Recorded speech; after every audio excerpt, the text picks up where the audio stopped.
Welcome to Construction Genius. This is Eric Anderton, and I'm recording this during the playing of the Euro 2020 soccer tournament, and it's being played in 2021, as you probably know, because of the COVID pandemic.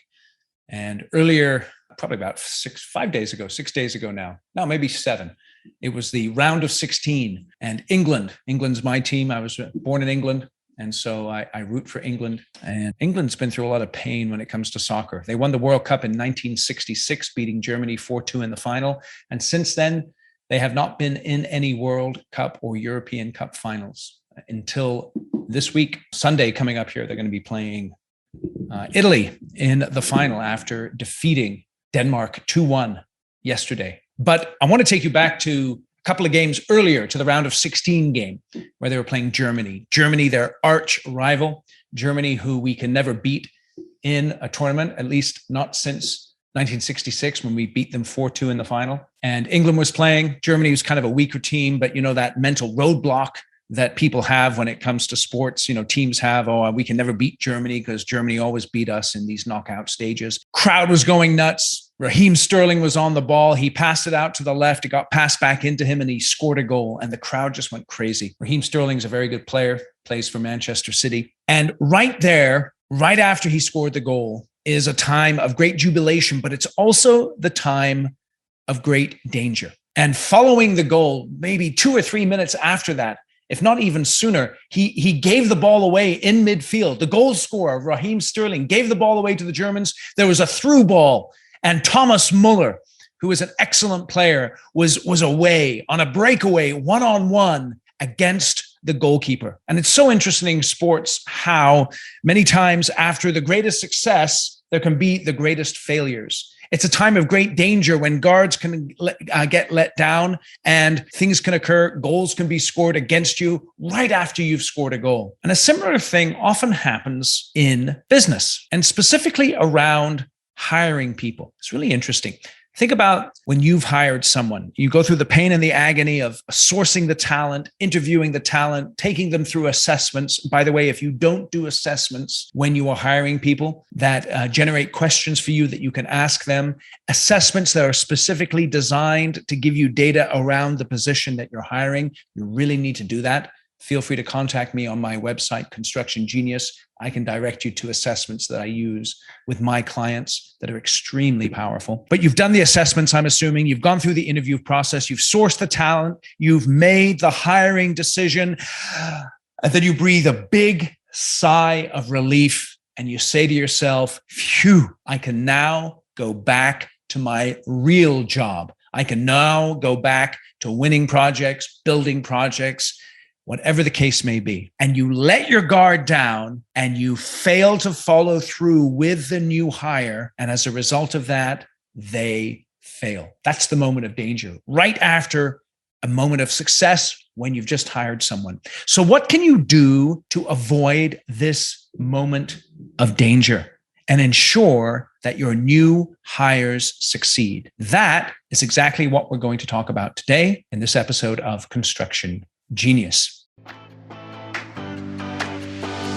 This is Eric Anderton, and you're listening to Construction Genius, a leadership masterclass. Thomas Edison said that genius is 1% inspiration and 99% perspiration. If you're a construction leader, you know all about the perspiration, and this show is all about the 1% inspiration that you can add to your hard work to help you to improve your leadership.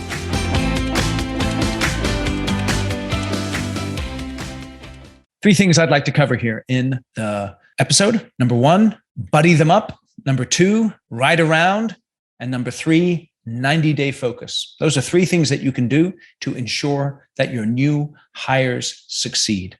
Let's start by looking at buddy them up. Now, for my international viewers and listeners, a buddy is simply a friend. That's what we call them in America, is buddies.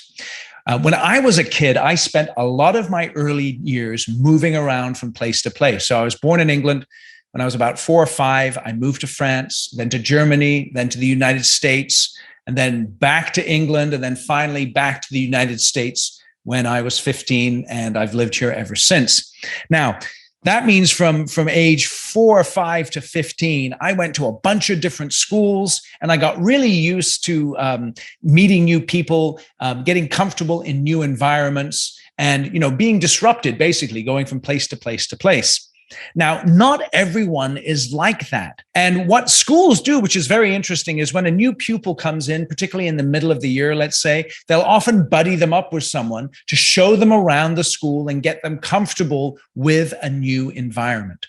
And that's exactly what you should do when you have a new hire if you don't want them to slip through the cracks. Get them a buddy, okay? So you want to identify your buddies. Who are the people who represent your culture very well? You want to link up your new hires with those folks. And the buddies can do some things that are really, really important. Number one, they can begin to tell them the truth about your business. Now, when you're hiring someone, it's very much like, when a guy is courting a gal and looking to really get her interested in him. Maybe he's aiming for marriage. And so it's kind of like the dating phase, when you're hiring someone. And then you get into the honeymoon phase after you've hired them and things are still going very well. But sometimes on honeymoons, things can go pretty badly, right?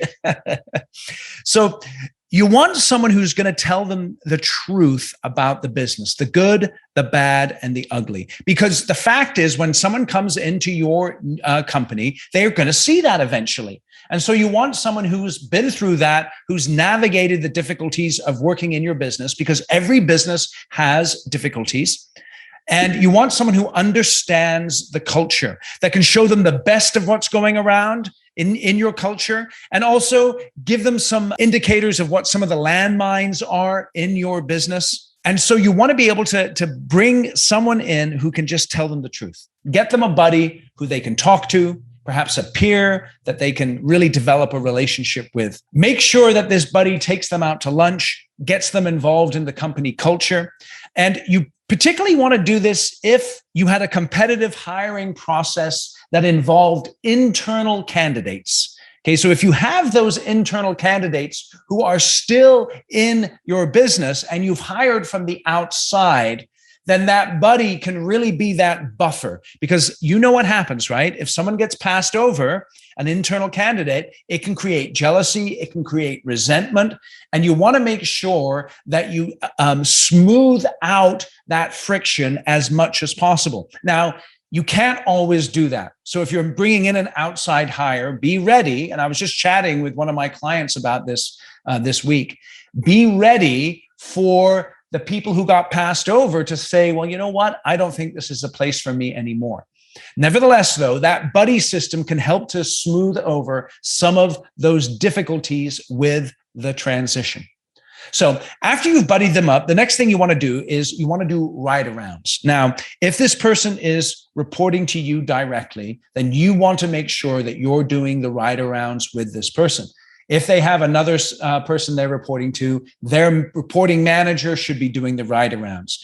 And this is a tremendous way for them to get practically acquainted with the business and also comfortable with the person that they are reporting to. One of the great ways of learning is by osmosis. So the first thing you want to do is you want to get that guy or gal in your truck or in the truck of the person they're reporting to. Get them out to a job site and take them for a job walk. Let them see you interacting with the guys and gals who are running the work, with your supers, with the subcontractors on site, with the owners.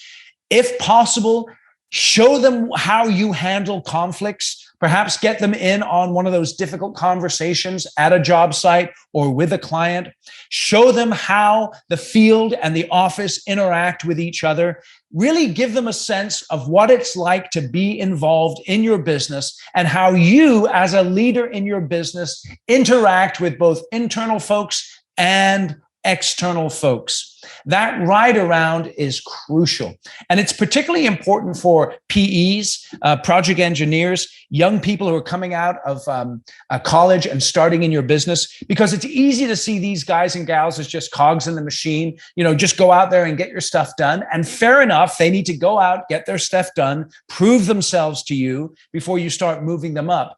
but you really want to get them comfortable. If they're quality people, if you've done a good job hiring, I'm assuming that you've got someone in place who is relatively inexpensive, who you want to develop over time and you want to invest in. So ride around with them and take time developing them. Okay, so you buddy them up with someone who's perhaps a peer. You then have them ride around with their reporting manager. And if it's you, in that case, ride around with them and show them the ropes. And then the last thing you want to do, and this is fundamental, and this is a very practical step that you can take, is give them a clear 90-day focus, a clear 90-day focus. And that's where you want to be able to sit down with them and say, what is the most important thing you want to accomplish in your first 90 days? And I have a tool that I use with my clients. I call it the 90-day high performance dashboard. And it's a great tool to use for new hires to make sure that you're getting the most out of them. And it has some specific areas to it. And I'm going to explain the 90-day dashboard to you. I'm going to put a link in the show notes so that you can click on that link and download the dashboard for yourself. And the best way to do it is this. What I'd like you to do is, I'm assuming you're very clear on the role that this person is going to play and what you'd like them to accomplish in the first 90 days. And I would like you to write out your own 90-day dashboard for them. And I'll explain it in a minute. But then I also want them to write out that 90-day dashboard for themselves. And then I want you guys to meet together and compare and contrast your dashboards so that you can figure out where you're in alignment, where they need perhaps some fine tuning in terms of where they're focusing their activity. Okay, now let me explain the dashboard to you because it's a very simple tool, but it's very powerful. The first thing at the top is going to be a rally cry. And the rally cry is the one thing that they need to accomplish in the first 90 days for them to be able to say with any credibility, I had a good 90 days. Okay, so I'll give you an example. Let's say you're bringing on someone who is in business development. One of my clients recently did this. And this person, they're going to be in business development, but they're not too familiar with the construction industry. And so their 90-day rally cry is learn the business, learn the business. So what is the rally cry going to be for that new hire? They need to be crystal clear on what is that one thing that they need to accomplish in their first 90 days. And the rally cry is very important because if they're clear on it and you're clear on it and you guys agree on it together, you know what it does? It gives your new hire confidence and clarity on what they need to be pursuing every single day. The problem with a lot of companies is their onboarding process doesn't work well. The new hire sits there, they get their logons to their computers and, they get their new phone and they get their truck and then they just kind of, begin to slowly slip through the tracks. You want these folks hitting the ground and running. And that rally cry is really, really important. So it's something that they know very clearly in their minds what they need to accomplish. And then after you've identified the rally cry, you want to get a very clear picture of some initiatives that they need to focus on that are going to drive that rally cry. So typically 3 or at the most 4 specific initiatives that if they accomplish those initiatives, it will help to drive the rally cry. So let's say you bring on a new project manager and they need to develop relationships with the superintendent, let's say, or they need to get to know your software programs. Perhaps they don't know them before. They haven't used them before. And maybe they need to build relationships with clients. Whatever the initiatives are that are going to drive the rally cry, you want to identify those and make sure that people understand them. Okay. Then after the initiatives are identified, you want to have metrics that are linked to those initiatives.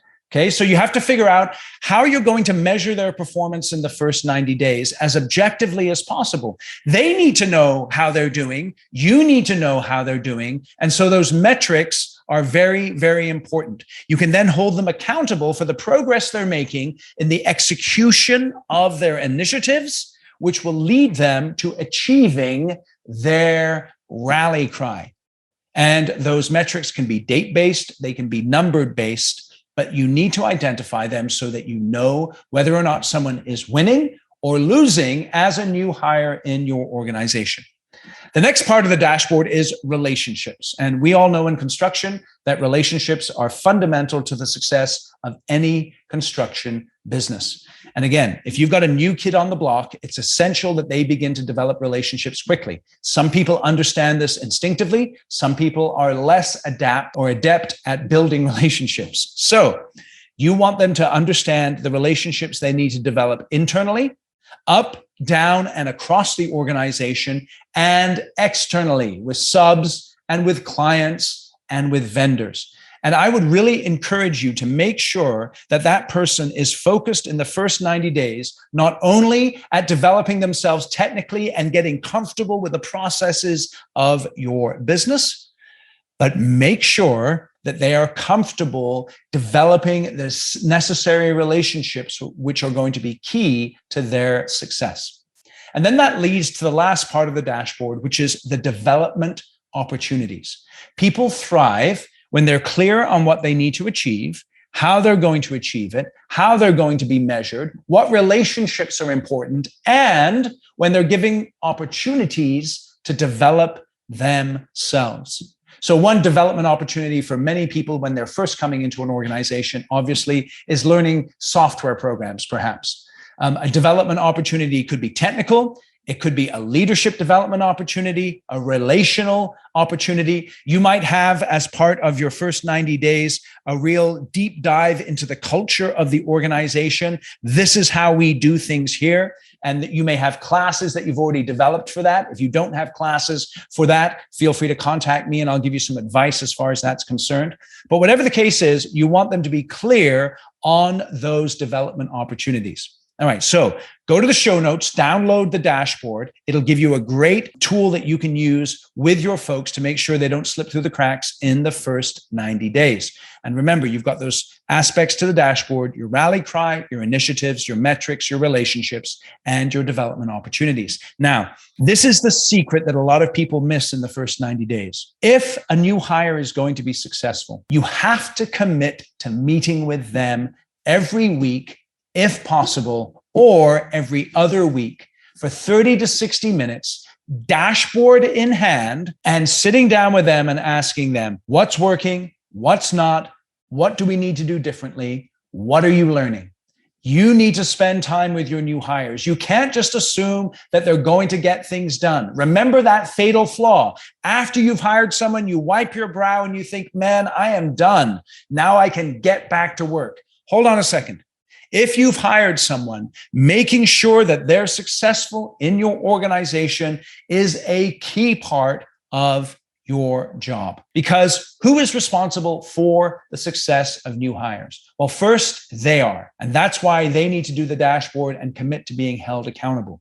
Secondly, you are. And when I say you, I mean their reporting manager is responsible. You or they, whoever the reporting manager is, need to meet with the new hires every week or every other week. And then who else is responsible for their success? We are. That means your whole company. It's so important for new hires that the whole company embraces them. And your company will be driven by your example. You set the tone for the new hires. So if you're just the type of person who hires someone and then forgets about them, don't be surprised if they fall through the cracks in your organization. But if you have a disciplined, caring approach to making sure your new hires thrive, that will then be communicated throughout your entire organization. Okay, now let me just review these things. Again, you're bringing someone on board. You're in that moment of danger. You want them to succeed. So buddy them up, ride around, and then give them that 90-day focus using a tool like the High Performance Dashboard.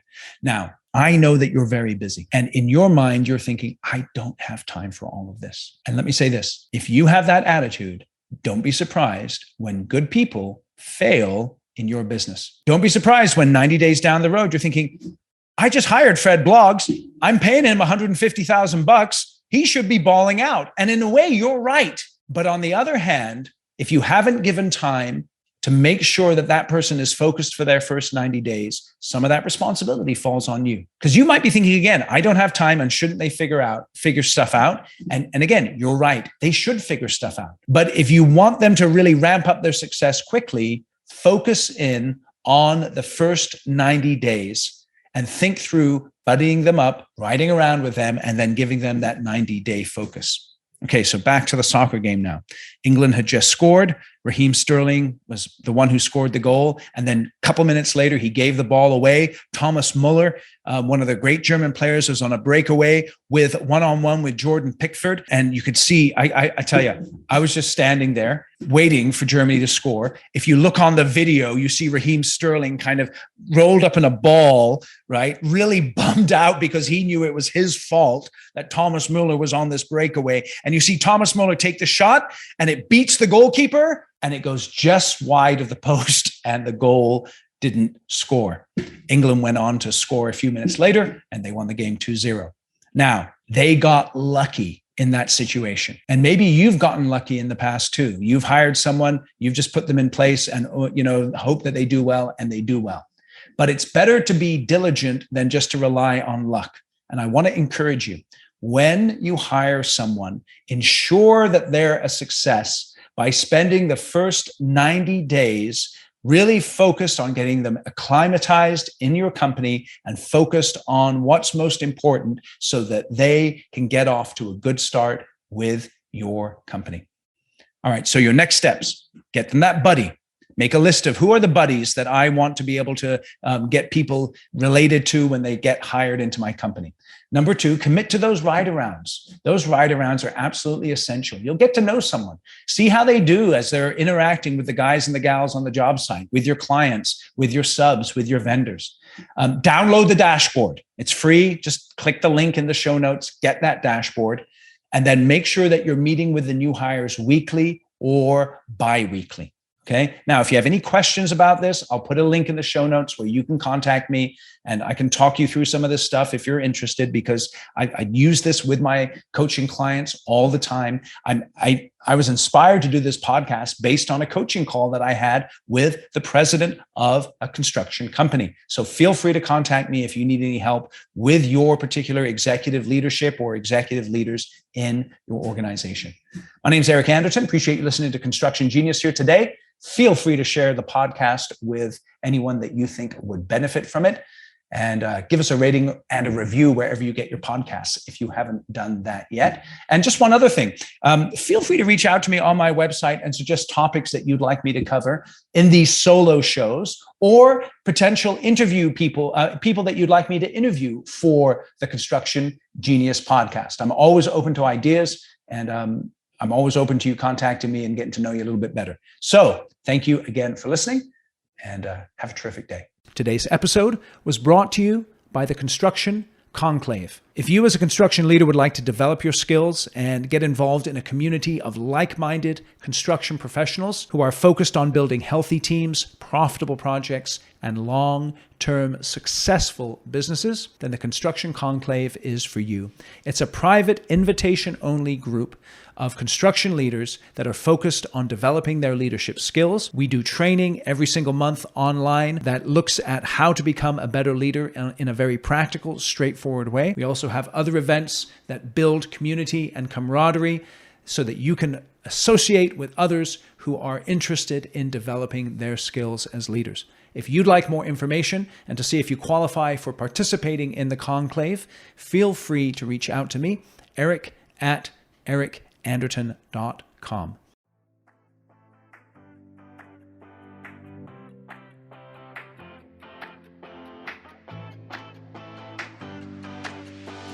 Thank you for listening to this episode of Construction Genius. Hope you found that 1% of inspiration to help you in the next few days. If you like the show, please give us a 5-star review on iTunes, share it with other construction leaders who you think would benefit, and thanks again for listening.